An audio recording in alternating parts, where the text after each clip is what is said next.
El mensaje de texto brillaba en la pantalla de mi teléfono como una bofetada en la cara. Debajo de él, fotos de mi esposo, Troy, y su secretaria de 25 años, Bethany, relajándose en playas prístinas de Hawái, llenaban mi pantalla. Estaban tomando bebidas coloridas con pequeños paraguas. Su anillo de diamantes capturando la luz del atardecer. Un anillo que costaba más que el auto de la mayoría de las personas. Pagado con dinero que debería haber sido mío. Mi nombre es Lisa Walls y tengo 47 años. Durante 23 años, creí estar casada con un esposo amoroso que apoyaba mi carrera como especialista en ciberseguridad en Bellwin Digital en Phoenix, Arizona. Había pasado décadas construyendo cortafuegos, diseñando protocolos de seguridad e, irónicamente, protegiendo a las empresas del mismo tipo de robo digital que mi esposo acababa de cometer contra mí. La herencia que mencionó tan casualmente en su mensaje no era solo dinero. Era la última conexión que tenía con mi madre, quien había fallecido 6 meses antes después de una larga batalla contra el cáncer.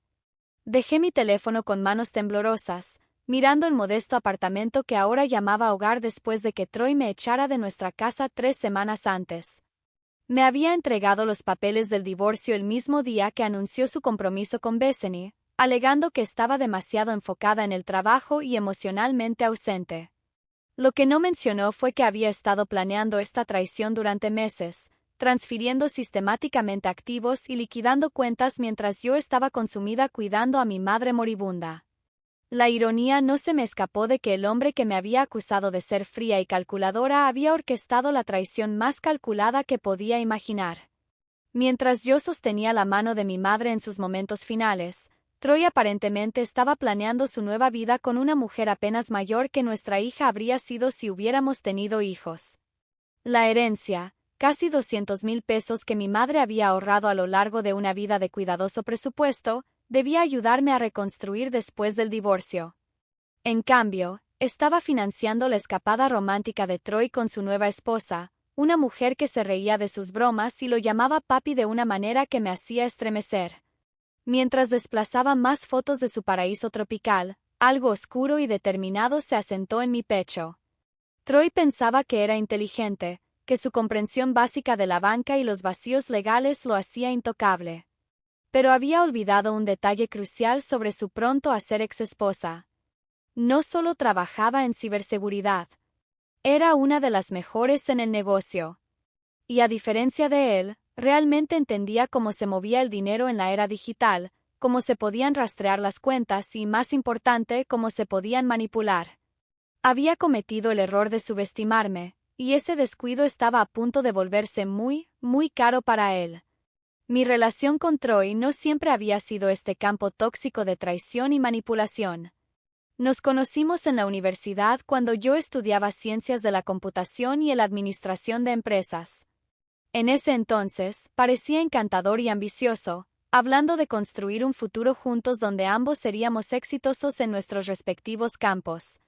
Apoyó mi decisión de especializarme en ciberseguridad, incluso presumiendo ante los amigos de tener una novia genio de la tecnología. Los primeros años de nuestro matrimonio fueron genuina y felizmente casados.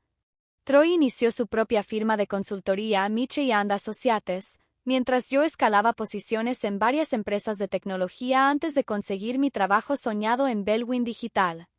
Nos complementábamos bien, sus habilidades sociales y mi experiencia técnica. Cuando los clientes necesitaban tanto estrategia empresarial como seguridad digital, a veces trabajábamos juntos, y esas colaboraciones se sentían como las mejores partes de nuestra asociación. Pero en algún momento, la actitud de Troy hacia mi éxito cambió. Lo que una vez fue orgullo se convirtió en resentimiento. Comenzó a hacer comentarios sutiles sobre cómo pasaba demasiado tiempo jugando con computadoras y no suficiente tiempo siendo una verdadera esposa.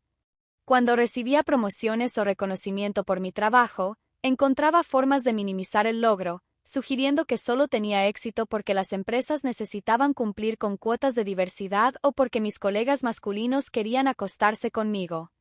Las señales de advertencia estaban allí, pero estaba demasiado ocupada para notarlas completamente. Cuando a mi madre le diagnosticaron cáncer el año pasado, Troy parecía ser comprensivo al principio. Me animó a tomarme tiempo libre para cuidarla, incluso ofreciéndose a manejar nuestras finanzas mientras yo estaba distraída. Estuve agradecida por su ayuda y no cuestioné por qué de repente estaba tan interesado en administrar nuestras cuentas bancarias y carteras de inversión. Durante los meses finales de mi madre, noté que Troy trabajaba hasta tarde con más frecuencia, alegando que tenía nuevos clientes que demandaban reuniones nocturnas. Comenzó a prestar más atención a su apariencia, comprando ropa cara y yendo al gimnasio religiosamente. Cuando le pregunté al respecto, dijo que necesitaba verse profesional para posibles inversores. Confiaba en él completamente, nunca sospechando que sus nuevas reuniones de inversores eran en realidad citas con Bethany. La parte más dolorosa no fue ni siquiera la aventura. Fue darme cuenta de lo meticulosamente que había planeado mi caída. Mientras yo estaba de luto y vulnerable, él estaba consultando abogados, moviendo dinero y preparándose para una vida que no me incluía. Había usado la enfermedad de mi madre como cobertura para su robo, sabiendo que estaba demasiado emocionalmente agotada para monitorear nuestras finanzas cuidadosamente. Ahora, sentada en mi pequeño apartamento con evidencia de su luna de miel hawaiana llenando mi teléfono, sentí algo que no había experimentado en meses. Claridad. La niebla de dolor y shock se estaba disipando, reemplazada por el enfoque agudo que me había hecho exitosa en mi carrera. Troy pensaba que me había superado. Pero había cometido un error crucial. Había olvidado que detrás de cada gran especialista en ciberseguridad había alguien que entendía exactamente cómo explotar las debilidades en los sistemas y en las personas. Su arrogancia y avaricia habían creado vulnerabilidades para las que yo estaba singularmente calificada para explotar. La devastadora realización me golpeó como un golpe físico cuando finalmente inicié sesión en mi computadora portátil y comencé a rastrear el rastro financiero que Troy había dejado atrás. Lo que descubrí hizo que su mensaje de texto pareciera casi pintoresco en su crueldad. El robo de la herencia no se trataba solo de 200,000 pesos. Era parte de un saqueo sistemático mucho más grande de todo lo que habíamos construido juntos durante 2 décadas.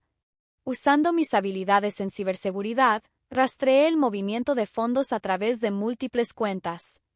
Cada transferencia programada precisamente para coincidir con las citas médicas de mi madre o sus estancias nocturnas en el hospital. Troy había estado planeando este robo durante al menos 8 meses, moviendo dinero en cantidades lo suficientemente pequeñas como para evitar activar alertas automáticas de fraude, pero lo suficientemente grandes como para devastar nuestros activos compartidos. La herencia era solo la pieza final de su rompecabezas. Había liquidado mi fondo de jubilación, cobrado nuestras cuentas de inversión conjuntas e incluso había tomado una segunda hipoteca sobre nuestra casa. Todo usando documentos falsificados con mi firma. El hombre en quien había confiado mi futuro financiero me había robado aproximadamente 600,000 pesos mientras yo veía morir a mi madre. Pero el descubrimiento más cruel llegó cuando accedí a nuestras antiguas cuentas de correo electrónico. Troy había estado correspondiendo con Bethany durante más de un año, y sus intercambios revelaban la verdadera profundidad de su traición. No solo habían estado planeando su aventura. Habían estado planeando todo su futuro usando mi dinero. Los correos electrónicos de Bessie estaban llenos de charlas emocionadas sobre la casa que comprarían, los viajes que harían y el negocio que iniciarían juntos, todo financiado con lo que ella llamaba alegremente el nido de Lisa. En un intercambio particularmente nauseabundo, Troy había escrito: "No te preocupes por el dinero, cariño.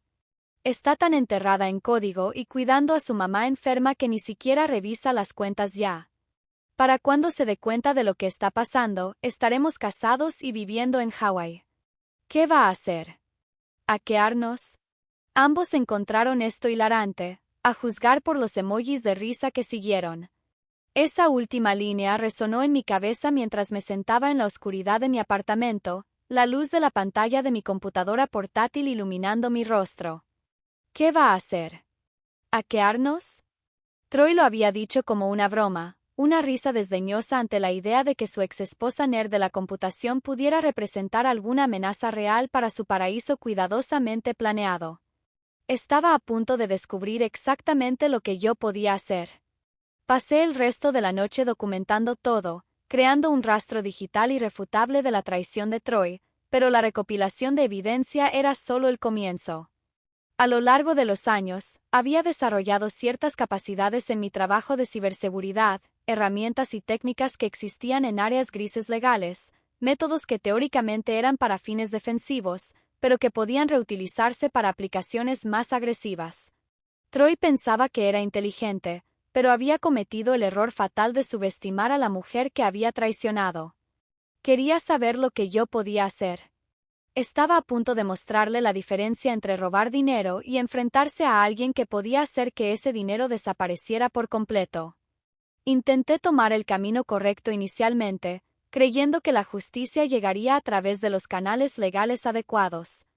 La mañana después de descubrir la magnitud completa del robo de Troy, llamé al mejor abogado de divorcios en Phoenix y expuse mi caso con precisión militar. Tenía documentación, registros financieros y un rastro claro que mostraba un fraude sistemático. Debería haber sido un caso claro.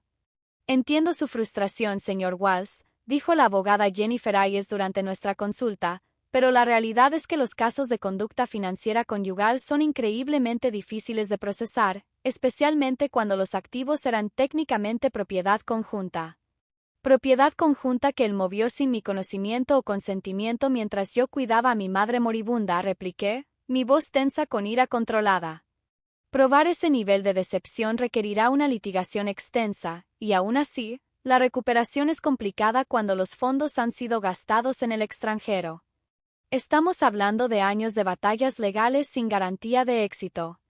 La tarifa de consulta sola era de $500, y estimó que los costos legales totales podrían alcanzar los $50,000 o más.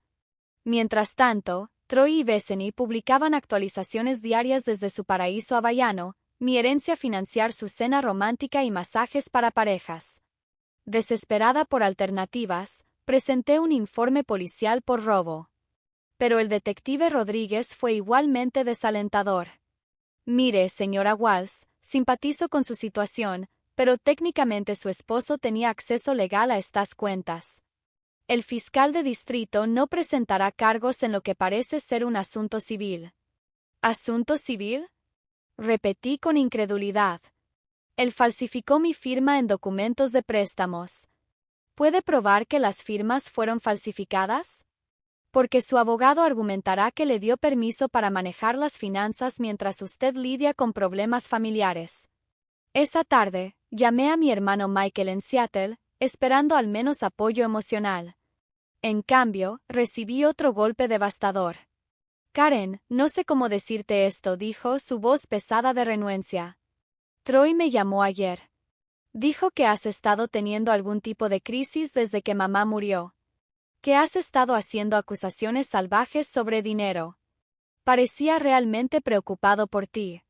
La manipulación era impresionante en su alcance. Troy no solo estaba robando mi dinero.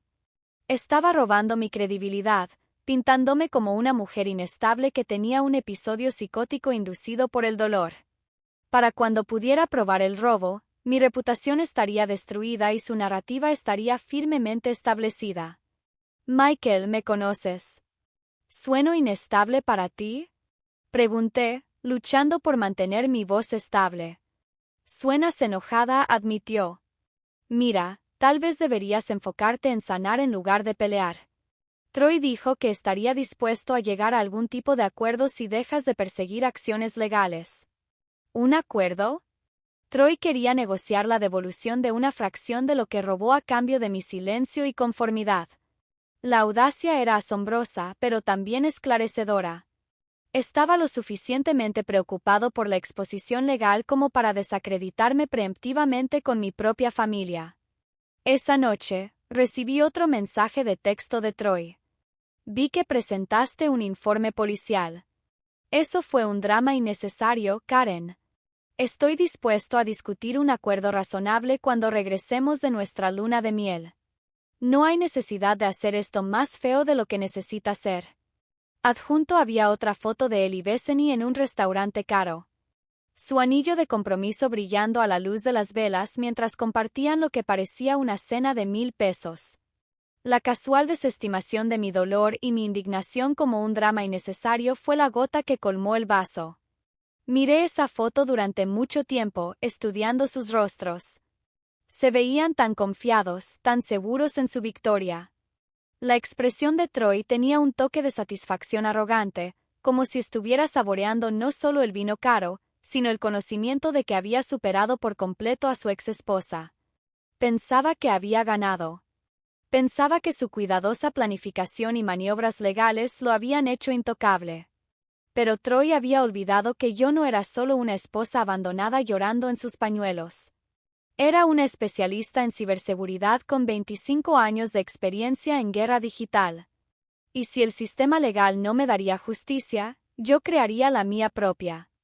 El avance llegó cuando estaba analizando la huella digital de Troy con más cuidado, buscando cualquier vulnerabilidad que pudiera explotar.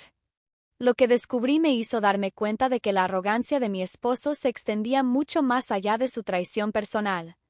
Había estado dirigiendo su negocio con el mismo desprecio imprudente por la seguridad que había mostrado al robarme. Miche and Associates no era solo la firma de consultoría de Troy. Era una casa de naipes cuidadosamente construida basada en prácticas fraudulentas que harían que el robo de mi herencia pareciera un simple hurto.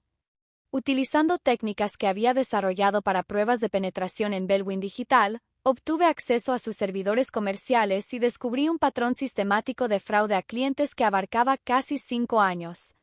Troy había estado facturando doble a los clientes, creando gastos falsos para proyectos que no existían y, lo más dañino de todo, vendiendo información confidencial de los clientes a sus competidores. Los registros financieros mostraban millones de dólares en ingresos ilícitos, todos cuidadosamente ocultos a través de empresas ficticias y cuentas en el extranjero. El dinero de la herencia no estaba financiando una luna de miel romántica. Estaba ayudando a ocultar evidencia de un fraude corporativo masivo. Pero el descubrimiento más impactante fue que Bethany no era solo su secretaria y amante. Era su cómplice en el crimen. Cadenas de correos electrónicos mostraban su participación activa en los esquemas fraudulentos, falsificando documentos y coordinando con contactos en el extranjero para lavar dinero. Su luna de miel hawaiana era en realidad un viaje de negocios para finalizar la transferencia de fondos robados a cuentas en países con estrictas leyes de privacidad bancaria. A medida que profundizaba, me di cuenta de que la traición de Troy hacia mí era parte de una estrategia de salida más grande. Había estado planeando desaparecer con Bethany y sus millones robados, dejando atrás un rastro de clientes devastados y una esposa que sería legalmente responsable de cualquier deuda comercial o responsabilidad penal. Mi nombre aún figuraba en varios de sus documentos comerciales como contacto de emergencia y garante parcial. El alcance de su empresa criminal era impresionante. Pero también presentaba una oportunidad que no había esperado. Si podía exponer su fraude a las autoridades adecuadas, no solo recuperaría mi herencia, sino que podría destruirlos por completo. Sin embargo, había un problema.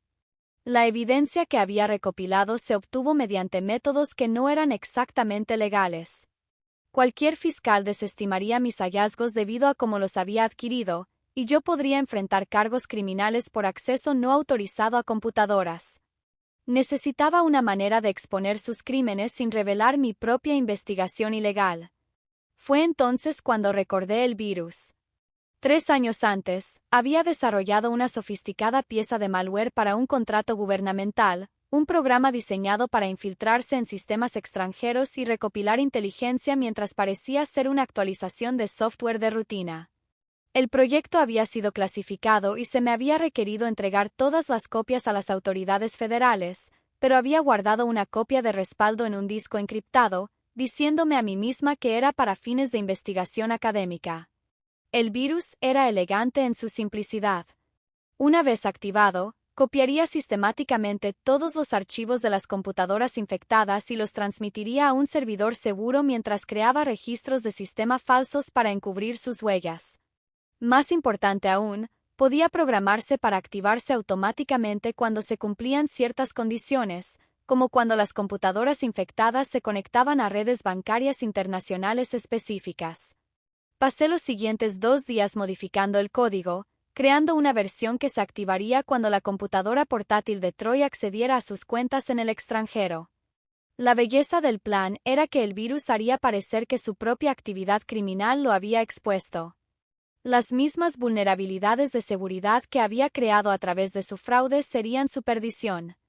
Todo lo que necesitaba era una manera de instalarlo en su computadora de forma remota.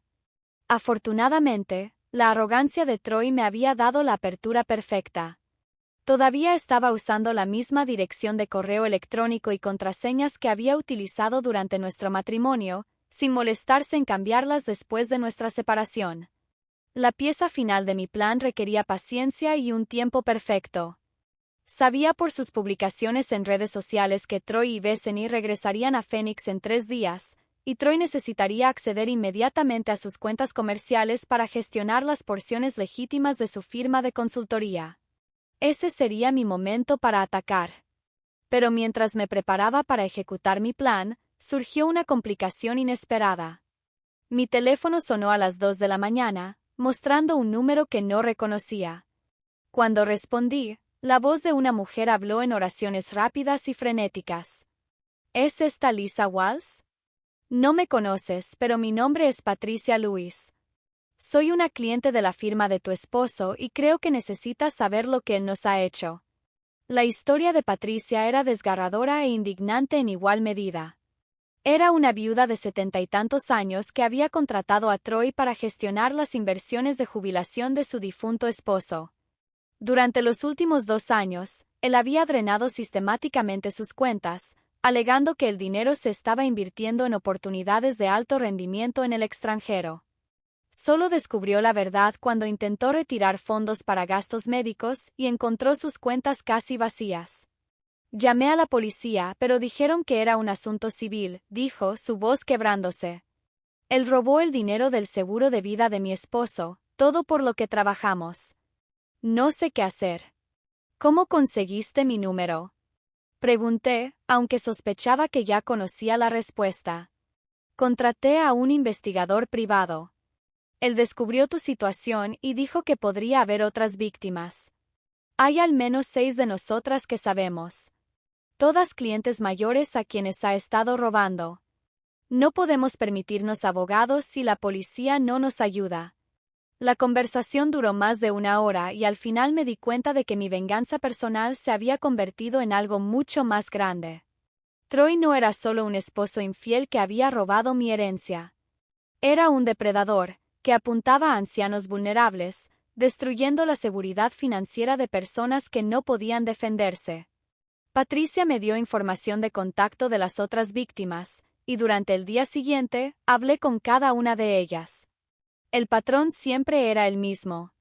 Troy ganaba su confianza, las convencía de consolidar sus inversiones con su firma y luego saqueaba sistemáticamente sus cuentas mientras proporcionaba estados de cuenta falsos que mostraban ganancias ficticias. El robo total superaba los 4 millones de pesos. Dinero robado a personas que habían trabajado toda su vida para construir modestos fondos de jubilación. Algunos de ellos ahora enfrentaban el desalojo o no podían pagar medicamentos necesarios debido a la avaricia de Troy. Mientras escuchaba sus historias, mi enojo se transformó en algo más frío y enfocado. Esto ya no se trataba de una traición personal. Se trataba de justicia para personas que no tenían otro recurso. El sistema legal las había fallado, al igual que a mí. Pero yo tenía capacidades que ellas no poseían. Modifiqué mi virus una última vez, programándolo no solo para exponer los crímenes de Troy, sino para revertir sistemáticamente sus transacciones fraudulentas. Las cuentas en el extranjero en las que había trabajado tan duro para ocultar se convertirían en el mecanismo de su caída, transfiriendo automáticamente el dinero robado de vuelta a sus víctimas mientras alertaba simultáneamente a las autoridades federales sobre su ubicación y actividades. La belleza del plan radicaba en su justicia poética. Troy había utilizado la confianza de sus víctimas en su contra, explotando su fe en su experiencia. Ahora, su propia arrogancia e ignorancia tecnológica serían su perdición. Pensaba que estaba a salvo en su paraíso hawaiano, pero no tenía idea de que su próximo inicio de sesión desencadenaría un terremoto digital que destruiría todo lo que había construido. Mientras finalizaba el código, sentí un sentido de propósito que no había experimentado desde la muerte de mi madre. Troy había cometido el error de apuntar no solo a mí, sino también a personas inocentes que merecían algo mejor.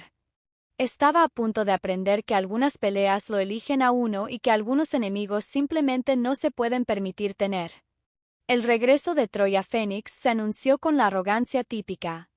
Una publicación en redes sociales que lo mostraba a él y a Bethany en el aeropuerto bronceados y relajados con el pie de foto, de vuelta a la realidad. Pero qué recuerdos increíbles hicimos con el dinero que ganamos. La crueldad casual de esa elección de palabras hizo que mi dedo se cerniera sobre la tecla de activación del virus. Esperé hasta exactamente las 9 de la mañana del lunes por la mañana, sabiendo los hábitos de Troy lo suficientemente bien como para predecir cuándo revisaría sus cuentas comerciales. Mi computadora portátil mostraba 3 pantallas, una monitoreando su actividad en la red, otra rastreando las cuentas en el extranjero y otra mostrando la línea de denuncia de delitos financieros del FBI, a la que ya había contactado con un informe anónimo sobre transferencias internacionales sospechosas de Michie and Associates. A las 9:17 de la mañana, la computadora portátil de Troy se conectó al primer banco internacional de las Islas Caimán. El virus se activó al instante. En cuestión de minutos, el malware había copiado todos los archivos de su computadora y comenzó a revertir sistemáticamente las transferencias fraudulentas que habían devastado a sus clientes ancianos.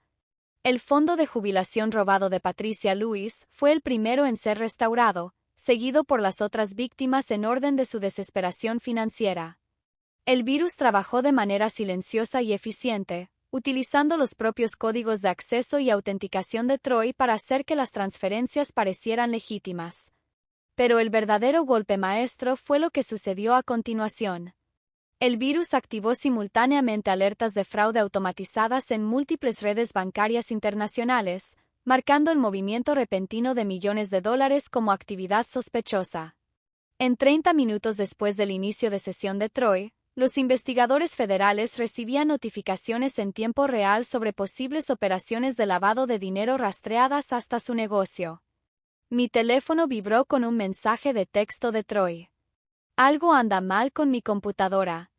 Todos mis archivos están corruptos. ¿Conoces a alguien de soporte técnico? La ironía era deliciosa. Me estaba pidiendo a su exesposa experta en ciberseguridad que lo ayudara a arreglar el mismo sistema que acababa de comprometer. Respondí, ¿has intentado apagarla y encenderla de nuevo? 20 minutos después, otro texto, esto es serio, Lisa. Alguien ha hackeado mis cuentas. Necesito ayuda profesional. Eso sí suena serio, respondí. Tal vez deberías llamar a la policía.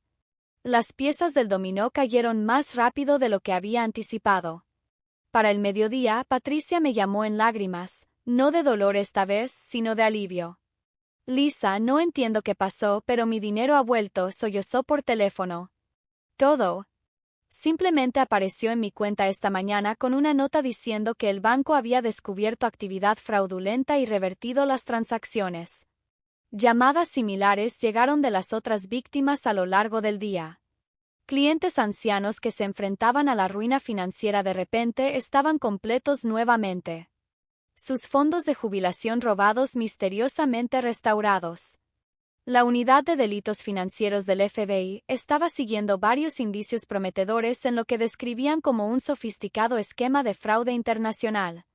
Mientras tanto, los mensajes de texto de Troy se volvieron cada vez más frenéticos. El FBI está en mi oficina, escribió a las 3 de la tarde. Están incautando todo. Esto es una locura. Alguien me tendió una trampa. Respondí, eso es terrible. Espero que tengas un buen abogado. Dicen que robé millones de clientes. Eso es imposible. El dinero estaba en inversiones legítimas en el extranjero. ¿Inversiones en el extranjero? Testeé de vuelta. Eso suena complicado. Tal vez deberías haber sido más cuidadoso con tu seguridad digital. La noticia se dio a conocer esa misma noche. Los medios locales publicaron la historia con el titular, dueño de negocio de Phoenix arrestado en esquema de fraude de millones de dólares. La foto de la ficha policial de Troy mostraba a un hombre que no se parecía en nada a la figura confiada de las fotos de la playa hawaiana. Su rostro estaba pálido y confundido, su expresión era la de alguien que realmente no podía entender cómo su mundo cuidadosamente construido había colapsado tan completamente. Bethany fue arrestada a la mañana siguiente en el aeropuerto Sky Harbor, aparentemente intentando abordar un vuelo a Brasil con una maleta llena de efectivo y joyas. Su cuenta de Instagram, que había estado documentando su luna de miel lujosa solo días antes, de repente se llenó de publicaciones frenéticas proclamando su inocencia y culpando a Troy de manipularla. El texto final que recibí de Troy llegó desde la cárcel del condado. Sé que esto fuiste tú de alguna manera. Me destruiste. Respondí, solo soy una viuda afligida que perdió su herencia. ¿Qué podría haber hecho yo? La investigación federal reveló la magnitud completa del fraude de Troy y Bethany en cuestión de semanas. Los fiscales encontraron evidencia de fraude por más de 4 millones de pesos, evasión de impuestos, lavado de dinero e identidad falsa. La naturaleza sofisticada de su red bancaria en el extranjero sugería conexiones con el crimen organizado, lo que elevó los cargos a violaciones federales de extorsión.